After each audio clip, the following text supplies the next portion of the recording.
আমরা জীবনে সবাই সফল হতে চাই। এই সফলতার জন্য এত বেশি ছুটি যে আমরা আসলে প্রকৃত আরেকটা সফলতার কথা ভুলে যাই।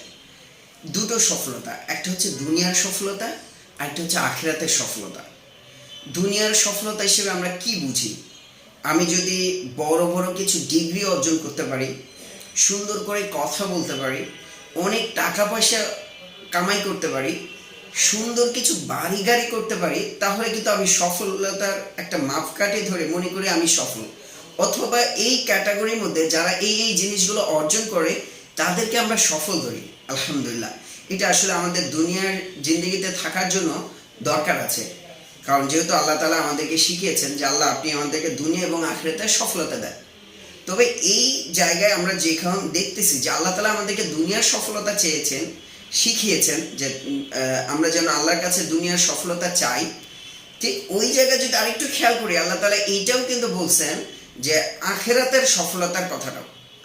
সো আমাদের আসলে আলটিমেট গোল হচ্ছে দুনিয়ার সফলতাটা আমরা এমনভাবে অর্জন করব যাতে এইটা স্টেপ বাই স্টেপ ধারাবাহিকভাবে আমার আখিরাতের সফলতাটাও হয়ে যায়। সো ওই সফলতা হচ্ছে আসল সফলতা। আর ওই সফলতাটা অর্জন করার জায়গাটাও কিন্তু এই দুনিয়াটা। দুনিয়ার মধ্যে আমি যেই আমার হায়াতটা পাস করতেছি, ক্রস করতেছি, এটার মধ্যে মানুষের সাথে সম্পর্কটা, মানুষের সাথে লেনদেনটা, মানুষের সাথে উঠা বসা, এটা যদি এমনভাবে হয় যেটা আমার ইসলাম শিখিয়েছে, রাসূল সাল্লাল্লাহু আলাইহি ওয়াসাল্লাম প্র্যাকটিক্যালি দেখিয়েছেন, আল্লাহ তাআলা হুকুম করেছেন, এই মোতাবেক যদি হয় তাহলে কিন্তু দেখা যাবে আমার উঠা বসা, খাওয়া, চলা ফেরা, লেনদেন, মানুষের সাথে আচার ব্যবহার, এই সবগুলোর মাধ্যমে আমি দুনিয়াতে যে কাঙ্ক্ষিত সফলতা এটাও হয়ে যাবে।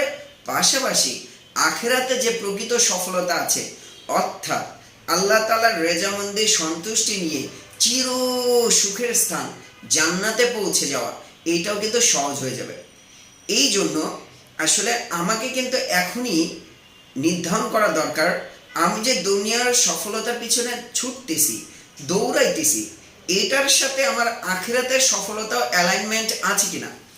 অধিকাংশ মানুষ যে ভুলটা করে সেটা হচ্ছে সে এই আখিরাতের সফলতার কথা ভুলে গিয়ে দুনিয়ার সফলতার পিছে এমনভাবে ছুটে মানুষের হক নষ্ট করে, আত্মীয়স্বজনের হক নষ্ট করে, অন্যকে কষ্টের মধ্যে ফেলে, অন্যের ক্ষতি করে। অথচ সে বুঝতেই পারছে না সে তার এই দুনিয়ার ক্ষণস্থায়ী সফলতা, যেটা সে অতি শীঘ্রই অন্যের জন্য রেখে আখিরাতে চলে যাবে, এইটা না বোঝার কারণে সে এই ক্ষণস্থায়ী সফলতার জন্য চিরস্থায়ী সফলতা, যেটা আখিরাতের সফলতা, জান্নাত পাওয়ার সফলতা, আল্লাহ তাআলা দিদার পাওয়ার সফলতা, সেটাকে সে ভুলে যায়। এই জায়গাটা থেকে আমি আপনি যেন এরকম না হই, সেই জায়গাটা থেকে আমি আপনাকে স্মরণ করিয়ে দিতে চাই যে এখনই একবার একটু ভেবে দেখুন, আমার আপনার লেনদেন, কথাবার্তা, কাজকর্ম, এই সবগুলো আমার দুনিয়ার সফলতার সাথে আখিরাতের সফলতার সাথেও অ্যালাইনমেন্ট হচ্ছে কিনা, অর্থাৎ সামঞ্জস্য থাকছে কিনা। আল্লাহ তাআলা আমাদের সবাইকে দুনিয়ার সফলতাও দান করেন, আখিরাতের সফলতাও দান করেন। সো আমি যেমন আমার কাজের ক্ষেত্রে ফিকির করছি, চিন্তা করছি, আমি আপনাকেও দাওয়াত জানাবো যে আপনি একটু ফিকির করে দেখেন যে আপনার যে কাজটা, এটার মধ্যে দিয়ে দুনিয়া এবং আখিরাতের সফলতা নিশ্চিত হচ্ছে কিনা। আজকে ভিডিও ক্লিপটা এই পর্যন্তই।